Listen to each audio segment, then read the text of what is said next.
Bom, eu quero falar agora, olhar um pouquinho para fora do nosso quintal, né? Vamos falar de Estados Unidos, porque Donald Trump se tornou o primeiro ex-presidente da história dos Estados Unidos considerado culpado pela justiça em uma ação criminal.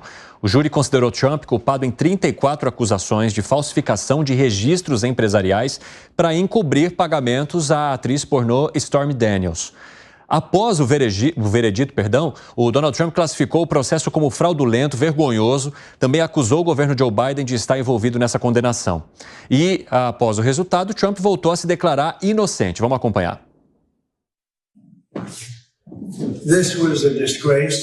Isso foi uma vergonha. Esse foi um julgamento fraudado por um juiz corrupto. É um julgamento fraudado, uma vergonha. Ele não nos daria uma mudança de local. Estávamos em 5 ou 6% neste distrito, nesta área. Este foi um julgamento fraudado e vergonhoso. O verdadeiro veredito será dado pelo povo em 5 de novembro. E eles sabem o que aconteceu aqui. E todo mundo sabe o que aconteceu aqui. Sou um homem muito inocente.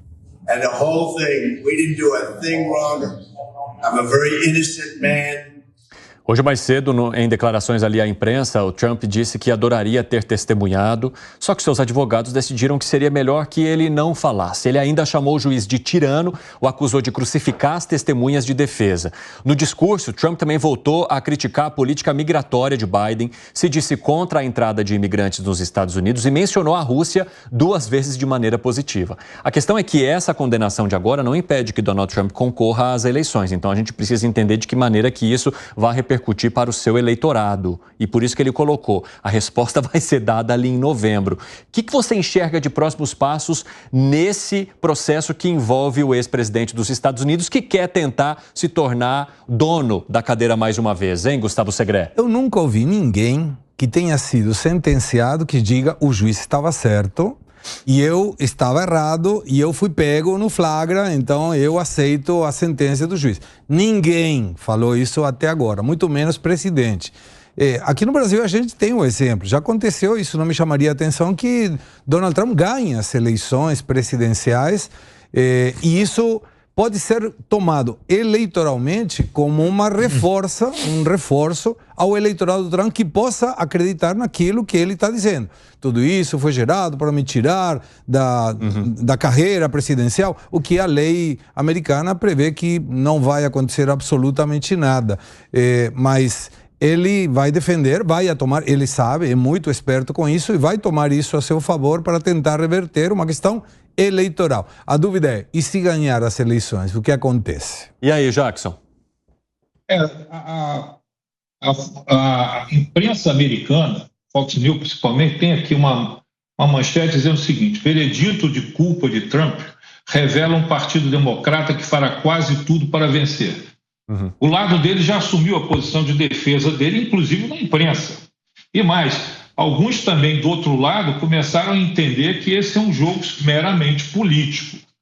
Ele não está impedido de ser candidato e tudo leva a crer que vai ser eleito. Dick Morris, que é um estrategista político americano, da família, muito ligado no início à família do Bill Clinton, foi quem trabalhou a campanha do Bill Clinton, ele hoje sai com uma nota sobre esse assunto dizendo o seguinte: não adianta chorar porque o Trump será eleito.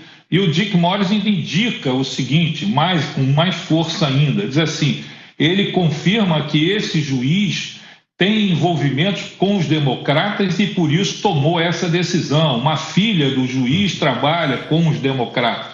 Então, nos Estados Unidos, essa decisão com relação ao Trump já tomou um lado. Os republicanos assumiram intransigentemente a defesa dele e estão acusando os democratas de fazerem uma grande armação pela condenação dele. Isso chama atenção. A decisão da corte, e o Trump foi muito duro aí, vocês viram que a palavra dele com relação ao juiz foi muito dura, e ele vai continuar candidato e tudo leva a crer que ganha a eleição lá. Porque nos Estados Unidos respeita-se o voto popular. É mais ou menos o que o Trump disse, né? Há países que não são assim, que quando você corre o risco do seu adversário vencer, você o torna inelegível. Tem país que faz isso, mas nos Estados Unidos isso não existe. E aí, Piperno, que análise você faz? muitas coisas envolvidas aí, né? Primeiro que ainda está muito cedo para a gente profetizar quem vai ser o ganhador, até porque o Jackson citou o Bill Clinton. Em 1992 ele era um obscuro governador do Arkansas que estava terminando a corrida pela indicação do partido democrata, não era um nome nacional, e ganhou de um presidente que tinha sido um ano antes recordista em popularidade aí e tal, e ele acabou ganhando, acabou ganhando do Bush pai. Então essas coisas acontecem. Segundo, a eleição americana desse ano, ela tem um componente que tem sido ignorado por muita gente, por muitos analistas, que é o fato de ter uma terceira via. Robert Kennedy Jr. tem chance de ganhar? Óbvio que não. Mas ele já está pontuando em 2 dígitos, ele tem um DNA democrata pelo nome, pelas raízes da família dele e tal. Então ele em um primeiro momento, impacta mais a candidatura do presidente Biden, porém, ele tem uma plataforma ultraconservadora, anti-vax, enfim, negacionista, numa série de coisas, e que lá na frente tende a ser mais simpático a eleitores republicanos. Terceiro, a sentença, a condenação do Trump, coisa que ele admitiu, ele disse que cometeu pequenos delitos, né? Ele não se diz inocente, diz que eu cometi pequenos delitos. Foi o que ele disse hoje. Foi decidida por 14 pessoas, 14 jurados. E tem que haver, eu acho que são 12, né? 12. São 12 e tem que haver unanimidade. Se um diverge, já não há condenação. Então todos têm que concordar. Perfeito. Ou seja, o que aconteceu ontem não foi obra do juiz. Claro. Vai ser obra do juiz a sentença. Agora em julho. Isso, é diferente. Então, o juiz pode ter lá as preferências dele e tal, mas os outros 12, muito provavelmente, não eram 12 pessoas que pensavam da mesma forma. Tem a questão também dele ser réu primário, tem outras questões. Ele também vai falar com um integrante do departamento que vai avaliar se há possibilidade, então, dele cumprir ou não essa pena. Tem várias outras questões no processo da justiça americana que são diferentes aqui do que a gente acompanha no final país. das contas, é muito provável que ele receba uma multa. Claro que isso deixa lá uma manchinha e tal, que o eleitor republicano mais radical, então não está nem aí para isso e tal, enfim. E vai seguir a vida. Eu acho que o processo mais grave que ele enfrenta é aquele na Geórgia. Porque lá, o sujeito lá gravou telefonemas dele tentando convencê-lo a não respeitar o resultado eleitoral. Arremate, Nelsinho. Eu concordo nesse ponto com o Piperno. O outro processo é muito mais grave do que esse. É claro que esse envolve questões morais ali que podem influenciar no resultado da eleição, mas é interessante como o discurso, a manifestação do Donald Trump é uma manifestação política, olhando para o eleitor. Ele culpa o juiz, que não foi quem decidiu, que esquece ali, despreza, né? Omite que a decisão vem do público, que são pessoas do povo, os jurados, né? Será que ele teria coragem de fazer as mesmas acusações ao povo que o condenou, as mesmas acusações que fez ao juiz? Não faria, certamente não faria, é um político, né?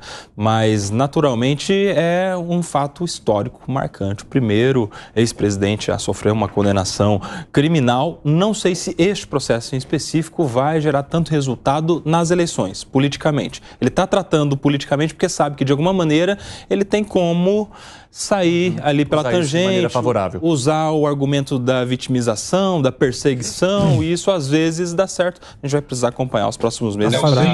Agora, 5h47, rapidinho, Jackson, o pessoal da rádio vai para um rápido intervalo, daqui a pouco espero vocês, hein? Nas outras plataformas seguimos. Vai lá, pode falar. Os republicanos já assumiram a defesa do Trump. Tanto a imprensa republicana, como o Partido Republicano, como todos já assumiram. Concordo com o Piperno que dizer essa coisa já ganhou é muito arriscado, até porque o próprio Trump já viveu isso no passado. Ninguém acreditava na eleição dele. Eu fui assistir a apuração dos Estados Unidos tendo convicção de que ele não ganharia a eleição. Subestimaram o cara, subestimaram no partido, ele foi candidato do partido, subestimaram na eleição, ele ganhou a eleição. O Piperno está certo, não vamos antecipar resultado. Mas que, claramente, se Biden for o candidato contra ele, é muita chance dele ganhar a eleição. Há muita chance, sim, dele ganhar a eleição, mas pode ser que não. A questão do Kennedy estar disputando também é uma variável que tem que ser avaliada. Mas hoje, disparado, o Trump está na frente dessa disputa, dessa corrida. Eu quero até acrescentar uma coisa só para a gente arrematar, Segré, e falar contigo, que é o fato de o Kremlin, da Rússia, ter dito que isso que aconteceu foi uma estratégia do Joe Biden para tirar o Trump da... Que é praticamente o que dizem que a Rússia faz, só que os métodos da Rússia são um pouco diferenciados. Um pouquinho questionável, mas o que eu gosto é que o Brasil saiu na dianteira e mostramos para os americanos como se fazem as coisas. A gente está adiantado, o Trump não entende de nada. Se quisermos saber o resultado das eleições, temos que assistir os Simpsons, que na época comentaram que o Trump seria candidato e ele foi, e uma apreciação pessoal. Eu continuo duvidando que o Biden vai ser o candidato reforçado pela Convenção Democrata. Eu acho que aí pode aparecer uma Michelle dando voltas. Vamos descer então.